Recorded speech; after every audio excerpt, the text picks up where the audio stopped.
Assalamualaikum warahmatullahi wabarakatuh. Apa kabar anak-anak sekalian? Semoga kita semua senantiasa diberi kesehatan oleh Allah sehingga dalam melaksanakan segala aktivitas, terutama aktivitas dapat berjalan dengan lancar. Dan Pak Fajrin berharap semoga kalian tetap semangat belajar meskipun kegiatan pembelajaran berlangsung secara online. Baiklah anak-anak, mengawali pertemuan hari ini marilah kita berdoa kepada Allah supaya kegiatan pembelajaran kita pada hari ini dapat berjalan dengan lancar dan anak-anak sekalian dapat mengambil manfaat dari kegiatan pembelajaran hari ini. Mari anak-anak kita berdoa. A'udzu billahi minasyaitonir rajim. Bismillahirrahmanirrahim. Raditu billahi rabba wa bil islami dina wa bi Muhammadin nabiyyan wa rasula. Rabbi zidni ilma warzuqni fahma, amin. Nah anak-anak, pada pertemuan hari ini kita akan mempelajari materi dengan judul Kisah Wali Songo. Apa anak-anak? Kisah Wali Songo. Adapun tujuan pembelajaran kita pada pertemuan hari ini adalah sebagai berikut. Setelah mengikuti kegiatan pembelajaran hari ini, anak-anak diharapkan bisa atau mampu: 1. Meyakini ketakwaan Wali Songo kepada Allah Subhanahu wa Ta'ala. Yang kedua, memahami pesan moral kisah Wali Songo. Yang ketiga, menerapkan perilaku terpuji sebagai wujud meneladani Wali Songo. Sebagaimana biasanya, mengawali pertemuan hari ini, Pak Fajrin ingin mengajukan beberapa pertanyaan sebelum melanjutkan ke materi supaya anak-anak bisa lebih fokus. Yang pertama, apa yang dimaksud dengan Wali Songo? Nah, anak-anak sekalian sudah sering mendengar istilah Wali Songo, namun apakah kalian tahu apa yang dimaksud dengan Wali Songo itu? Dan terdiri dari siapa saja Wali Songo itu? Yang ketiga, seperti apa metode dakwah yang diterapkan oleh para dai, para wali dari Wali Songo itu sendiri? Yang pertama, kita akan membahas materi dengan judul Mengenal Wali Songo. Sering kita mendengar istilah Wali Songo, namun masih banyak yang tidak mengetahui apa yang dimaksud dengan Wali Songo. Julukan Wali Songo diberikan kepada 9 orang yang berjasa menyebarkan ajaran Islam di Pulau Jawa. Wali adalah sebutan bagi orang yang dekat dengan Allah, orang yang selalu memperbanyak amal soleh dan takut akan azab Allah. Maka itulah yang disebut Wali Allah. Wali Allah dibagi menjadi 2 orang. Golongan yang pertama terdiri dari orang-orang yang menjalankan perintah Allah dan amalan sunnah serta menjauhi perkara-perkara yang makruh maupun yang haram. Golongan ini disebut muqarrabin, artinya orang-orang yang dekat dengan Allah. Golongan yang kedua adalah orang-orang yang menjalankan perintah Allah dan meninggalkan larangan Allah. Golongan ini disebut sebagai ashabul yamin, yaitu orang-orang yang berada di jalan yang benar. Yang pertama, kita akan mengkaji biografi Sunan Gresik. Sunan Gresik memiliki nama asli Syekh Maulana Malik Ibrahim. Beliau pertama kali datang ke Gresik pada tahun 1404 atau 1404 Masehi. Beliau berdakwah hingga akhir hayatnya. Beliau wafat pada tahun 1419 Masehi. Beliau dimakamkan di Gresik. Sunan Gresik memiliki sifat lemah lembut, ramah, welas asih kepada semua orang. Karena akhlaknya tersebut, sebagian besar masyarakat Gresik bersimpatik padanya dan berbondong-bondong masuk Islam. Yang kedua adalah Sunan Ampel. Nama asli Sunan Ampel adalah Raden Rahmat. Wilayah dakwahnya ialah Surabaya. Inti dakwah dari Sunan Ampel adalah moh limo, yaitu moh main atau tidak berjudi, moh ngombe, tidak minum arak, moh maling atau tidak mencuri, moh madat, tidak mengkonsumsi narkoba, dan moh madon atau tidak berzina. Peninggalan dari Sunan Ampel adalah Masjid Ampel Denta. Sunan Ampel wafat pada tahun 14 atau 1481 Masehi. Beliau dimakamkan di barat Masjid Ampel. Selanjutnya adalah Sunan Bonang. Sunan Bonang dilahirkan pada tahun 1465 dengan nama Raden Maulana Makdum Ibrahim. Dia adalah putra Sunan Ampel dan Nyai Ageng Manila. Wilayah dakwah Sunan Bonang adalah Tuban, Jawa Timur. Beliau juga merupakan kakak dari Raden Qasim atau yang dikenal Sunan Derajat. Sejak kecil, Sunan Bonang telah dibekali dengan ajaran agama Islam oleh ayahnya dan dengan tekun dan disiplin. Bahkan Sunan Bonang yang masih muda pernah melakukan perjalanan jauh untuk mendapatkan latihan atau riyadhah sebagai seorang wali. Saat masih remaja, Sunan Bonang pernah menyeberang hingga ke daerah Pasai, Aceh untuk mendapatkan ajaran agama Islam dari Syekh Maulana Ishaq bersama dengan Raden Paku atau lebih dikenal Sunan Giri. Setelah kembali ke tanah Jawa, beliau menetap di daerah Bonang. Beliau tidak menikah dan tidak memiliki keturunan karena lebih memilih mengabdikan hidup untuk menyebarkan agama Islam. Sepulangnya Sunan Bonang dari riyadhah, beliau kemudian diperintahkan oleh Sunan Ampel untuk melakukan dakwah di daerah Tuban, Jawa Timur. Beliau kemudian mendirikan pondok pesantren sebagai pusat dakwah dan menyebarkan agama Islam melalui penyesuaian adat Jawa. Sementara itu, murid-murid atau santri beliau berasal dari berbagai penjuru Nusantara. Ada yang asli dari Tuban, dari Pulau Madura, Pulau Bawean, dan juga Jawa Tengah. Salah satu murid Sunan Bonang yang terkenal dan sekaligus sahabatnya yaitu Sunan Kalijogo. Menurut beberapa sumber cerita, Sunan Bonang adalah penanggung jawab atas penyesuaian adat Jawa ke Islam yang dilakukan oleh Sunan Kalijogo.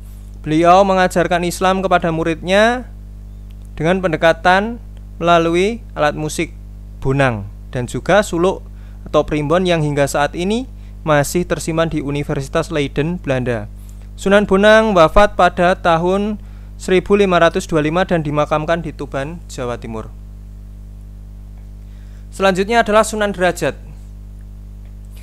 Nama asli Sunan Derajat adalah Raden Qasim.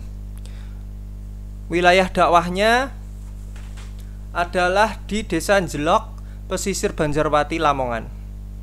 Sunan Derajat adalah generasi penerus atau putra Sunan Ampel yang juga menyebarkan Islam di tanah Jawa. Sebelumnya beliau bersama saudaranya yaitu Sunan Bonang. Beliau berdua adalah putra Raden Rahmat yang dikenal dengan nama Sunan Ampel. Berbekal ilmu dari ayahnya, beliau berdua menyebarkan ajaran agama Islam di tanah Jawa. Raden Qasim atau Raden Syaifuddin mensyiarkan ajaran agama Islam di Jawa Timur dan mendirikan pondok pesantren tempat anak-anak dan orang tua menimba ilmu agama di Desa Derajat, Kecamatan Paciran, Lamongan, Jawa Timur. Karena beliau yang mendirikan pondok pesantren dan membangun Desa Derajat, kemudian beliau dikenal sebagai Sunan Derajat. Beliau sangat berjiwa sosial dan sangat memperhatikan nasib orang-orang miskin. Beliau selalu berusaha untuk mensejahterakan masyarakat di sekitarnya. Setelah masyarakat sejahtera, barulah beliau mengajarkan ilmu agama kepada masyarakat tersebut. Beliau juga mendorong masyarakat untuk selalu bekerja keras. Kedermawanan beliau mampu untuk memberantas kemiskinan penduduk dan menciptakan kemakmuran terhadap penduduknya. Selanjutnya adalah Sunan Kudus. Nama asli Sunan Kudus adalah Ja'far Shodiq dan lahir pada tahun 1500-an Masehi. Ja'far Shodiq merupakan putra dari Sunan Ngudung atau Haji Raden Usman dan Syarifah yang merupakan adik dari Sunan Bonang. Wilayah dakwah Sunan Kudus berada di Kudus, Jawa Tengah. Sejarah Sunan Kudus dalam berdakwah dan berjuang untuk menyebarkan agama Islam hampir sama dengan apa yang dilakukan oleh para wali lainnya. Cara yang digunakan adalah lebih mengutamakan kebijaksanaan dalam melakukan siasat dan taktik. Cara tersebut merupakan cara yang paling pas dan dapat mengajak masyarakat sekitar untuk mengikuti ajaran Islam. Dalam melakukan strategi dakwahnya, Sunan Kudus menerapkan strategi serupa dengan Sunan Bonang dan Sunan Kalijogo. Beliau membiarkan terlebih dahulu kepercayaan yang telah ada dan adat istiadat yang sulit diubah. Mereka setuju untuk tidak menggunakan jalan yang radikal dan penuh dengan kekerasan untuk menghadapi tipe masyarakat yang seperti itu. Sunan Kudus wafat pada tahun 1550 Masehi. Beliau dimakamkan di Kudus, Jawa Tengah. Peninggalannya adalah Masjid Menara Kudus. Selanjutnya adalah Sunan Giri. Sunan Giri memiliki nama asli Muhammad Ainul Yakin. Wilayah dakwah Sunan Giri meliputi Gresik, Madura, Lombok, Kalimantan, Sulawesi, dan Maluku. Dalam berdakwah, Sunan Giri menyelipkan tembang dolanan seperti cublak-cublak suweng, jamuran, lir-ilir, tembang pucung, dan asmaradana. Sunan Giri wafat pada tahun 1506 Masehi. Sunan Giri dimakamkan di Kebomas, Gresik, Jawa Timur. Peninggalan Sunan Giri meliputi Masjid Giri, Giri Kedaton, dan Telogo Pegat. Selanjutnya adalah Sunan Kalijogo. Nama asli Sunan Kalijogo adalah Raden Said. Wilayah dakwah Sunan Kalijogo meliputi Demak dan sekitarnya. Strategi dakwah Sunan Kalijogo adalah dengan menanamkan nilai-nilai agama dalam budaya dan ideologi rakyat sekitar. Hal ini dikarenakan beliau memiliki keyakinan bahwa jika agama Islam sudah dikenali dan dimengerti oleh masyarakat, maka perilaku buruk manusia akan hilang dengan sendirinya. Sunan Kalijogo wafat pada tahun 1513, dimakamkan di Desa Kadilangu, Demak Bintoro. Peninggalan Sunan Kalijogo meliputi seni ukir, wayang, gamelan, dan suluk. Selanjutnya adalah Sunan Muria. Sunan Muria bernama asli Raden Umar Said. Wilayah dakwah Sunan Muria adalah Kudus dan Pati. Sunan Muria lebih suka berdakwah kepada rakyat jelata karena memiliki jumlah yang paling banyak. Salah satu metode menghibur dan menyenangkan yang dipakai untuk berdakwah oleh Sunan Muria adalah tembang sinom dan kinanti. Mereka juga mudah menerima ilmu-ilmu baru. Sunan Muria wafat pada tahun 1551 Masehi. Makam Sunan Muria di Kudus, Jawa Tengah. Peninggalan Sunan Muria adalah Masjid Muria. Selanjutnya adalah Sunan Gunung Jati. Sunan Gunung Jati bernama asli Syarif Hidayatullah. Wilayah dakwahnya meliputi Cirebon, Banten, dan Demak.